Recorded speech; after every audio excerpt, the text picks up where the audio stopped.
All right, glad to have you back. Now, Africa, through the Africa Continental Free Trade Area, has strategically positioned itself to tap into the $712 billion digital trade market by 2035, leveraging key partnership and trade-enabling infrastructure to deepen continental integration and economic sovereignty.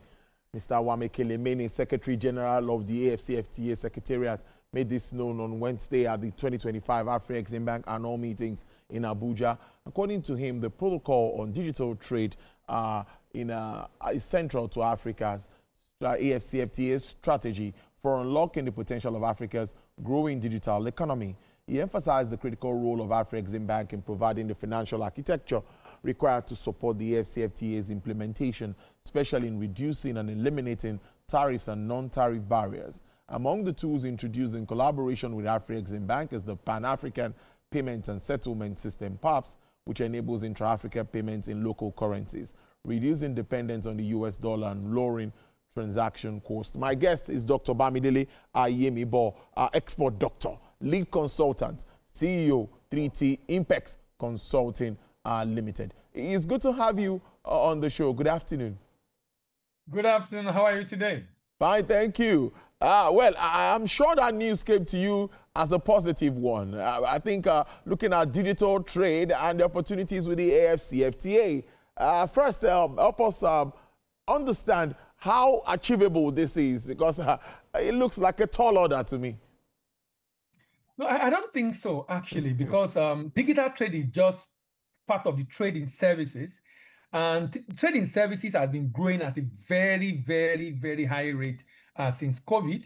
As of last year, according to United Nations UNCTAD, the total global trade was about $33 trillion. Out of that, about 24 trillion was trading goods, and about 9 trillion was trading services. This was just about 6 trillion just after COVID. Now it has increased to about 9 trillion, of which digital trade is just one of it. So trading services is on a fast lane and increasing very rapidly. And this, what the Secretary General of AFCFTA Secretariat is saying, is very possible. We just need to do what we need to do to be able to harness the potential. You know, sometimes we throw out all these figures of what can be done, of what is possible. But if we don't do what we need to do, then it will be difficult to achieve. What are those things we need to do at this time, Dr. Ayemibo? Because I am worried. Why? Two things. We've been talking about the AFCFTA, and I'm thinking that Nigeria is not taking advantage of it as much as it should. What are those things that we need to do to be a major player in this market? It's a large market. In Africa is a large market. And, you know, we've talked about PAPs, we've talked about ways of making payments easier and all of this. But what do we do to key in and become very active? That's my worry. Very legitimate worry, I must say. Now, let's try to define a digital trade. Digital trade, you can call it transactions that are digitally enabled, digitally ordered, or digitally delivered. For some, it's digitally ordered and physically delivered. A good example with e-commerce platform. Then digitally delivered services. That means these services are digitally delivered. They can be digitally ordered and digitally delivered, which can involve professional services, legal services, accounting services, computer, software, application services, telemedicine, and online education. Now, we've not done very well in growth of trading goods.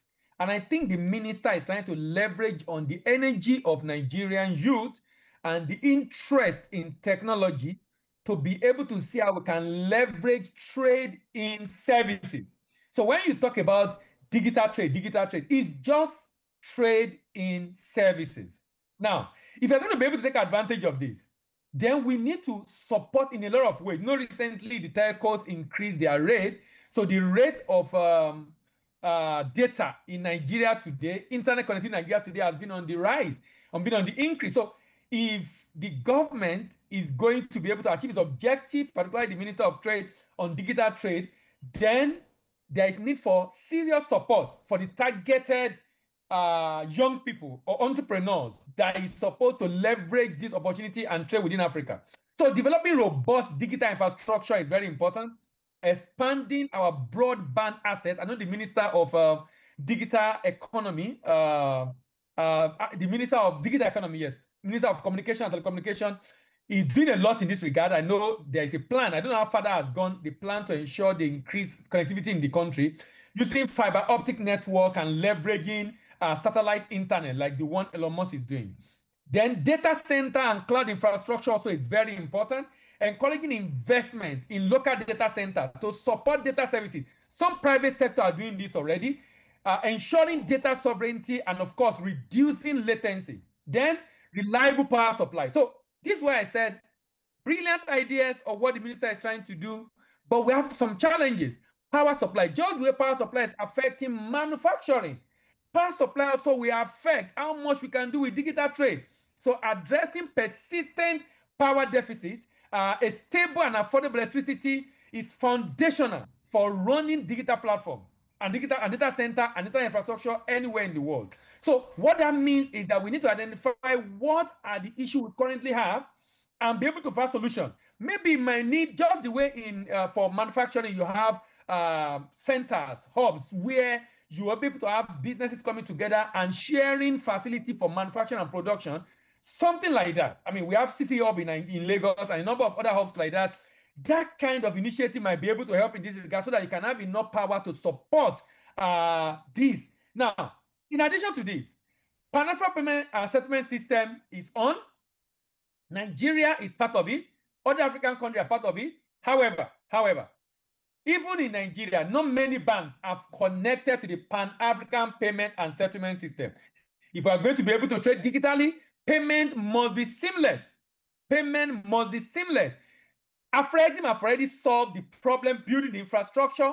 Connectivity and interoperability becomes what everyone has to do right now. Central Bank of Nigeria is already connected, but not all Nigerian banks are connected, probably due to technology issue, technical issue. I don't know what the problem is, but those are the things that need to be looked at. And of course, educating the populace. Recently, I think about a month or 2 months ago, the minister had a session with this community for digital trade. I attended that meeting and was answering questions directly, which I think is very much commendable. But beyond that is capacity building on digital trade. So if I'm going to do digital trade and enter a market, what are the things I need to do? What I need to put in place? How do I overcome the challenges in that market and be able to do business in that market? These are some of the things I think are very important for us to leverage African Continental Free Trade Agreement through digital trade or trading services. I see a lot of prospects around that space, getting your analysis. But all of these challenges will also need a lot of investment to address them. I mean, they will need a lot of investments. Like you said, investing in data centers, opportunities for young entrepreneurs. We know that also public digital infrastructures will need to be improved, like those you identified. What are you thinking around support? Where do you think the likes of AFCFTA might want to come in? What other level of support do you think we should be looking out for? Because that support is needed for us to be competitive. Considering the fact that this is targeted at young people, and we have a lot of very socially responsible businesses in Nigeria, beyond what the government is doing is to engage multinationals, large corporates in Nigeria to support the initiative. Supporting hubs where people can access power to be able to do this business. Supporting initiatives that also have to do with capacity building. In fact, the government need to have serious handshake. I know Minister of Trade are always having meetings together. I want to assume the Minister of Trade in Nigeria, Dr. Jumoke, is talking to them because, you know, the interesting thing about international trade is it's a lot easier for you to do international trade successfully and sustainably, either for trading goods or trading services like digital trade, when there is a partner at destination. So if I'm targeting Kenya market for a business opportunity, for example, then I should be relating with some rep on that in that axis, particularly maybe the Chamber of Commerce, for example, either bilateral or city chamber, for example, or working with the Ministry of Trade in those countries. So that kind of support for market access, beyond funding for infrastructure and whatever things that require locally, the kind of support for market access is also area of support I think the government must take very seriously working with the Chamber of Commerce, working with Ministry of Trade in those countries to be able to enable Nigerian business to gain access, and also assisting them to gain access to Nigeria, because you can't be trying to enter their country and blocking your country. So whatever service they are looking at selling to us, we should also partner with them so it can be a mutually beneficial relationship. We are granted access relationship in their country, and we're also assisting them here in Nigeria. Now, before I wrap this up, I'd like us to take a look at the larger picture of the AFCFTA and where we are as a country. Yes, services, digital trade, export of goods and services in this very large market that we talk about. But in your thoughts, you've been going around monitoring all of this, giving lectures and all of that, attending seminars, workshops around this. Are we now at that point where we are really ready to compete in that market? That is one. Don't forget, I always refer to AGOA. AGOA came in, and I believe we didn't get the best of it. Africa. But that's it. I don't want the AFCFTA to go that same route. So where are we considering our manufacturers and our other markets that are supposed to tap into this very important agreement? Well, a very important question you've asked, and this is an opportunity for me to raise this concern. I mean, is this a national TV? I believe people in government should be listening to this. You know, we need dollar in Nigeria. We need inflow of dollar in Nigeria. If we are going to get inflow of dollar, we must increase our trade. If we are going to increase our trade, we must increase financing of international trade. But there's a problem. So today, if I want to take a loan from Nexim Bank, and it's at a threshold, I think over 500 million or $1 billion, at a threshold that will require the board approval, it becomes a big challenge, because sometimes the CEO has to become creative to go through the Minister of Finance to be able to get some approval required that the board could have done, because the board is yet to be constituted. And what's causing the delay? There are statutory member of that board from Ministry of Trade, Ministry of Finance, any Central Bank of Nigeria, but there are some politicians that should be on that board, and you know the way politics is in Nigeria. So maybe because of politicking, I don't know what the issue is, but what is important right now is that that organization, that's Nigerian Export-Import Bank, that is supposed to be saddled with responsibility of financing non-oil export to be able to increase the volume, currently do not have a board constituted. And this has been going on for a very long time, since all the board of different government agencies, federal government agencies, are dissolved. And I want to make a very serious appeal that, look, we need to grow non-oil exports. We need to grow trade. If we are going to grow trade, we need to increase how much finance we go to that sector. And you know, currently there's a big challenge because of the exchange, the interest rate, because of the, of course, MPR, I think at 27.5%, which is making interest rate to be very high up there. That is making it difficult for a lot of manufacturers to be profitable, including export. And that is where organizations like Nigerian Export-Import Bank come in, because they are able to give this loan at a lower rate, near single digit, actually. Probably about 9, 10, 11, 12% or 13% mark. But they are not able to do their job efficiently because now they don't have a board constituted, and that is delaying a lot of application. Now, that for me is not a sign that we are really very serious about trade, growing trade. Because if there is an institution that needs more capitalization to be able to do export credit insurance, more capitalization, to be able to fund more manufacturing, because in Africa, to grow African trade, we definitely need to export manufactured goods. We're not going to do commodities. And the reason is because many African countries need manufactured goods. A number of them are probably worse than Nigeria in terms of manufacturing. So they need manufactured goods. So if you are going to be able to do those manufacturing and export to African countries duty-free to increase our trade volume, then we must ensure financing is not hampered. Now, you talk about AGOA. There's a challenge with AGOA.